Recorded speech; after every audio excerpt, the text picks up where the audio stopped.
for joining us at this time. This is News Analysis coming to you live on Politics and Business TV.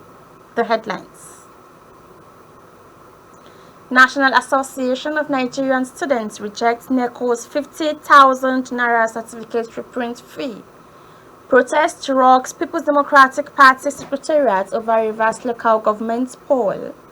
And Nigeria National Petroleum Company portal shutdown delays petrol supply, says marketers. Details after the break.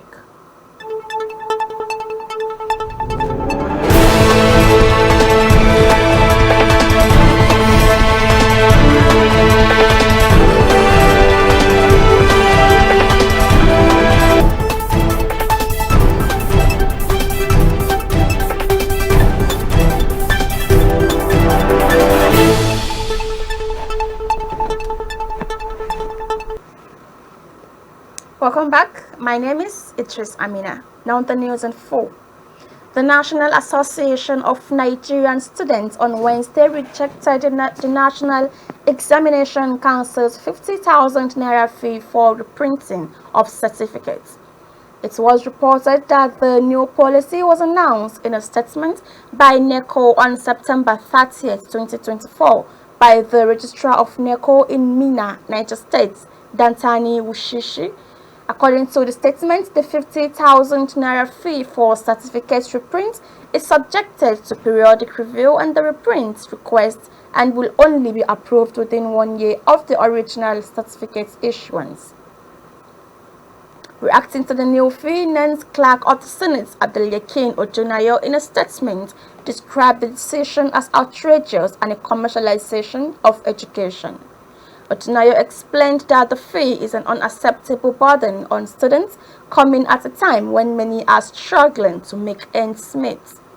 He stressed that economic hardship is taking a toll on Nigerian students, adding that the new policy by NECO gives room to doubt its commitment to education. Nan said NECO's fee structure and policies lacked transparency and sparked concerns about mismanagement of funds and inefficient service delivery. The students' body, while reiterating its advocacy for affordable, accessible, and quality education, demanded an immediate reversal and reduction of the fee to an affordable amount. An armed protest erupted at the People's Democratic Party Secretariat in Port Harcourt, Rivers State on Thursday as tensions rise ahead of the local government election scheduled for October 5th, 2024. The protesters, who arrived in large numbers at the party secretariat, forced security operatives to step into the to control the crowd and manage traffic congestion in the area. The unrest follows growing concerns about the delay in the release of the 2023 voters register by the Independent National Electoral Commission to the Rivers State Independent Electoral Commission. It was earlier reported that Justice Peter Lifu of the Federal High Court in Abuja, in a ruling delivered a September 30th, 2024, barred INEC from releasing the voters register to RSIEC due to the legal challenges. Despite the court's ruling, Governor Siminalayi Fubara maintained that the election would go on as planned. Fubara expressed confidence that the Supreme Court's earlier ruling, which mandated that all states in the Federation must have democratically elected local government executives, supports his position. And now to business, where oil marketers have said that the Nigeria National Petroleum Company Limited portal used to purchase petrol has been shut against dealers, making it impossible for them to apply for the commodity purchase. The same marketers are still awaiting over 19 million liters of petrol from the state-owned company. This is valued at about 79 billion naira. Suni explained that the shutdown became necessary to stop NNPC from holding marketers' capital for too long. He, however, assured marketers that the portal would be reopened after the backlog had been reduced.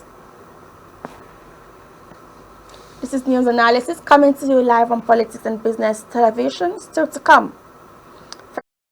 stops value-added tax payments on diesel and cooking gas. Details of this and more contents after the break. Stay tuned.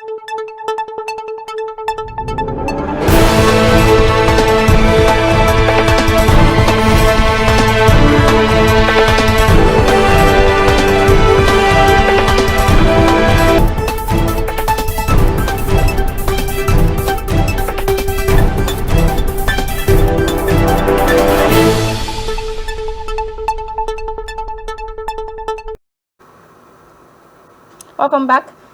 Now, the federal government has announced the provision of new tax reliefs for deep offshore oil and gas production to boost investment in the sector.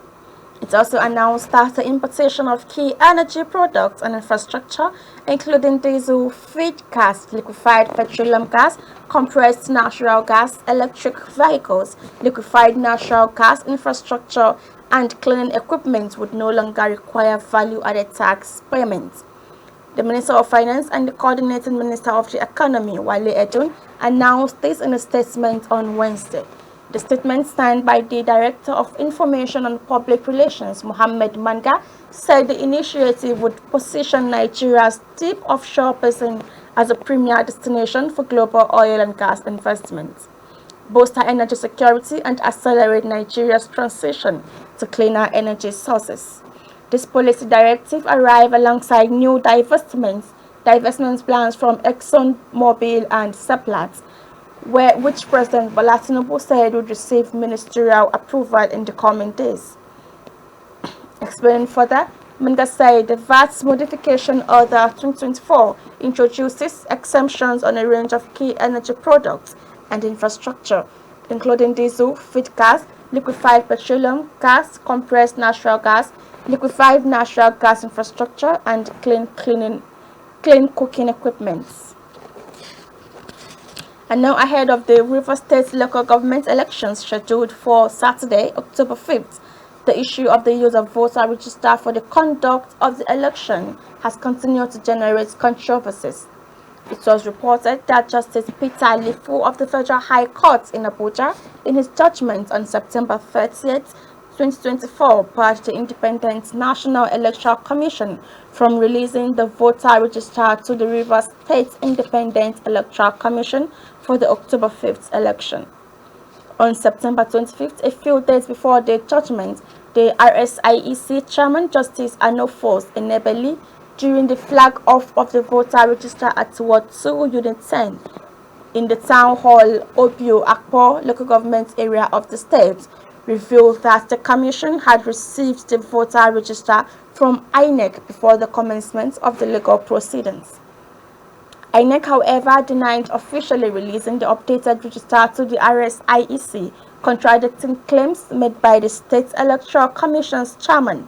The Resident Electoral Commissioner for River State, Dr. Johnson, speaking to newsmen in Port Harcourt on Wednesday, said through RSIEC had requested the register, INEC had yet to hand over the documents to it. He said the process was ongoing before they received communication about a court order from INEC headquarters. Sinikim clarified that INEC's Information Communication Technology Department housed the voter register in soft copy and would typically provide certified photocopies to RSIEC, but insisted that no such documents had been handed over to the state's election umpire. And now to sports, where Barcelona is reportedly contemplating a move to bring Brazilian superstar Neymar back to the camp. As reported by Spanish publication Sports on Thursday, the potential transfer is being considered an alternative option should the Catalans fail to secure their primary target, Erling Haaland, from Manchester City. Barcelona have identified Haaland as their top priority for the summer of 2025, but the possibility of reuniting with Neymar presents an intriguing opportunity. The 32-year-old Brazilian, currently with Al Hilal, will become a free agent when his contract expires next summer, allowing him to choose his next destination without transfer fees. Meanwhile, in England, Manchester United is taking steps to secure the future of defender Harry Maguire. According to Football Insider, the Red Devils are preparing to offer the 31-year-old centre-back a one-year extension to his current contract. Maguire, who joined United for a substantial €80 million fee from Leicester in 2018, has seen his role diminish at Old Trafford in recent seasons. And now let's go back to government matters, where the operatives of the Federal Capital Territory Police Command have arrested 4 suspects who were planning to attack government institutions and estates in the nation's capital on Independence Day. The command said the suspects were intercepted and arrested in their hideout on the Sauka area of the FCT following an intelligence report on their activities. In a statement on Thursday, the command spokesperson Josephine Ade identified the suspects as Yao Sani aka Baba and ex-convicts Nuhu aka Giwa Kabir Mohammed and Yusuf Hassan. Ade said the suspects, after their arrest, led policemen to a forest in Niger where they hid their weapons. She added that a total of 4 AK-47 guns and 175 ammunition were recovered from the suspects. Ade said the suspects also confessed to kidnapping several people in the FCT, Kaduna and Niger and killed 7. Still, you're watching news analysis live on Politics and Business TV. Nigeria celebrated her independence on the 1st of October, and we witnessed a beautiful cultural display among school children, private individuals, organizations, and even the federal government heavily celebrated this day in a grand style. Nigerians in diaspora were also captured celebrating Nigeria from different countries and continents. The big question here is, at 64, is Nigeria still a poor country? We'll go on a quick break, and when we're back, we shall be joined by our guests to discuss this topic. Stay with us.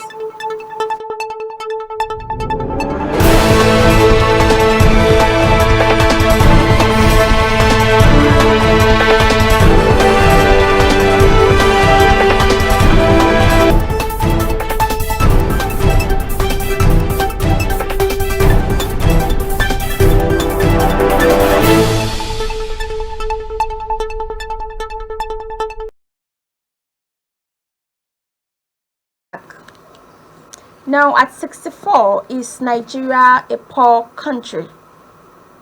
Let's take a quick take at some data. In 2024, Nigeria's national budget of the 2024 budget of renewed hope is 27.5 trillion naira, equivalent to $36.7 billion at 800 naira to the dollar at the current of 1,600.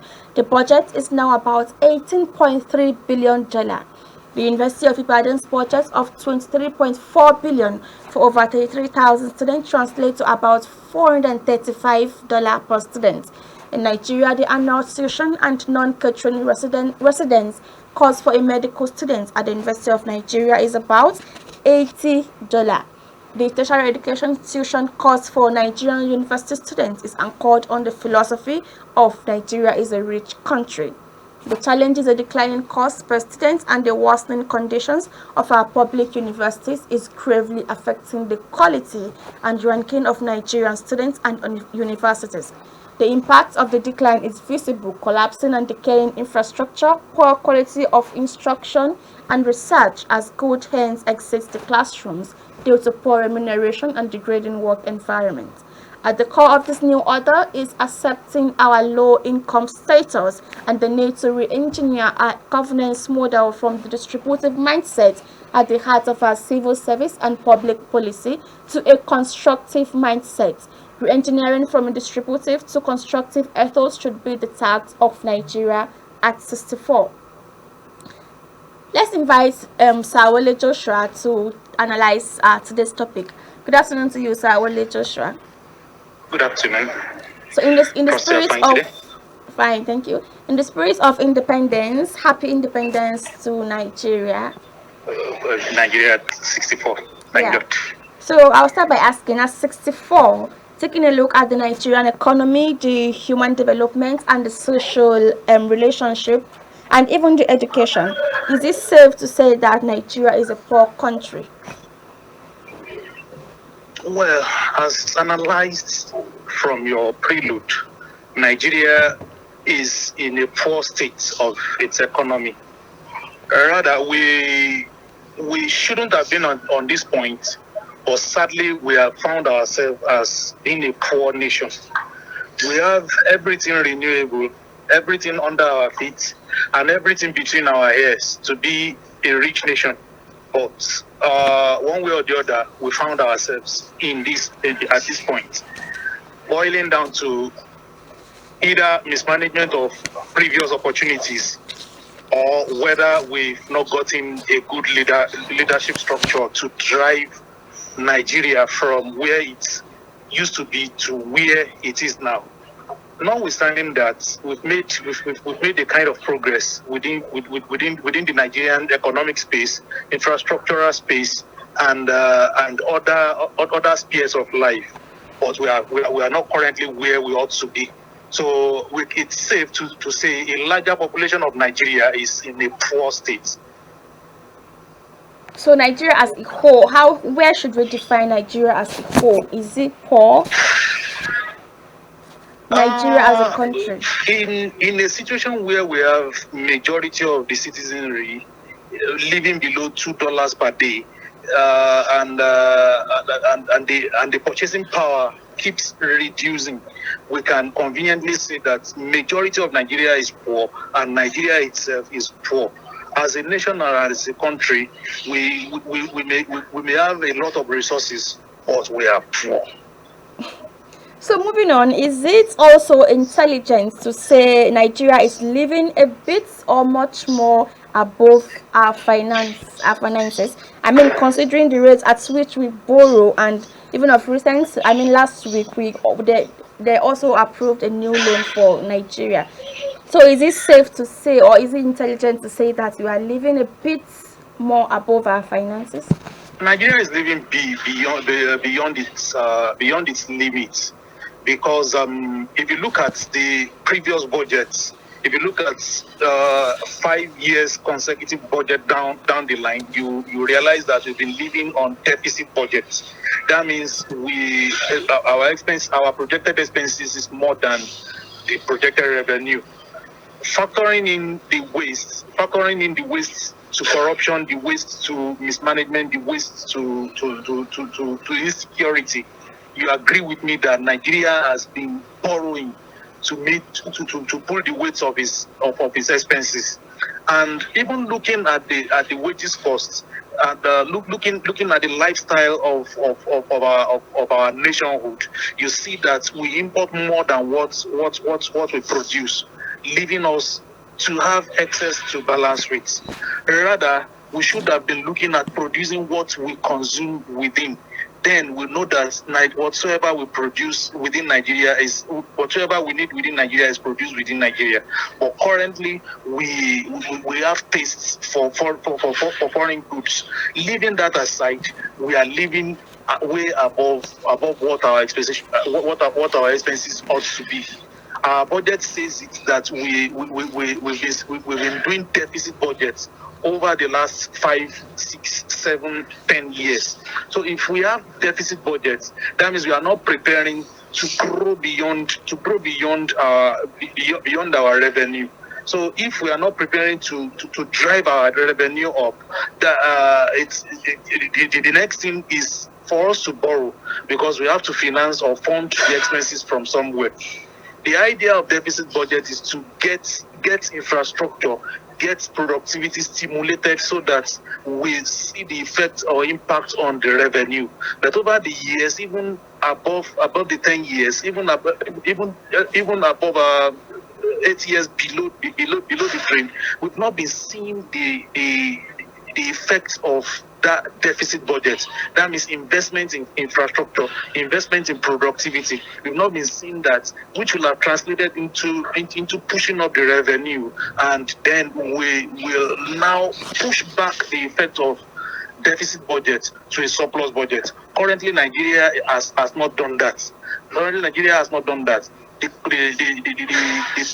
budget we are running as of today is equally a deficit one, And if you are running a deficit budget, we have to borrow. And the effect is what you have just established, that a loan has also been approved for the nation, whether we like it or not. Except we are going to leave the budget performance below the threshold, less than 70%, we have to borrow. If you cannot borrow, if you are not going to borrow, we may not be able to fund our expenses, which equally goes down to the wages budget and the sharing formula structure. One of those things you pointed out from your prelude is that Nigeria has been going into revenue sharing financing. If you are going into revenue sharing financing, we cannot grow because sharing of funds will not define what individual or corporate bodies will use this fund in financing. But if we are doing targeted sharing, if we are doing targeted funding of wealth distribution, we know that we need to fund this sector of the economy to stimulate growth, to stimulate productivity within those economic sector, and then we have a measurable indices for each and every kobo spent. But currently, we are sharing funds either through the structure of our civil service or the political structure, which may not get back into productivity. Rather, it will get down to savings, and savings will get down to wastage. Wastage will get down to extravagant life. Extravagant life will boil down to sending the funds back to where it came from. That is the developed nation. So we, as developing country, we found ourselves funding the developed country into more wealth, rather than growing up and finding ourselves developing the country to a level that it will be referred to as developed nation. Okay, so that being said, what in your opinion should be the tax of Nigeria at 64? The task of Nigeria at 64 is to ensure a more prosperous country, a country that caters for each and every individual and ensures that the purchasing power, the per capita income of the individual has been increased. A country that is living, it's producing more than it consumes. A country that has regional efficiency, that whereby each region produce what they are efficiently meant to produce, where we leverage on our agricultural produce in pushing our nations to wealth, where we process our products before sending it abroad, and where everybody can live secured and safe. So that's my dream for Nigeria at 64. A country where every individual is safe, and every individual can purchase, can earn income that can shoulder the weight of his purchases at every point in time. So that's my dream for Nigeria. That's my dream to Nigeria. I mean, like a human being at 64 will be talking about grandchildren and living life at its fullest, but a whole nation at 64 is still struggling with its economy and all that. Thank you very much for joining us on the program today, Sawole Joshua. You're welcome. Thank you. So that will be the size of our program for today. Thank you for joining us. I'll take the headlines again. National Association of Nigerian Students rejects NECO's 50,000 naira certificate reprint fee. Protest rocks People's Democratic Party Secretariat over reverse local government poll. And Nigeria National Petroleum Company portal shuts down, delays petrol supply, says marketers. Thank you for staying with us. I am Idris Amina. Bye for now.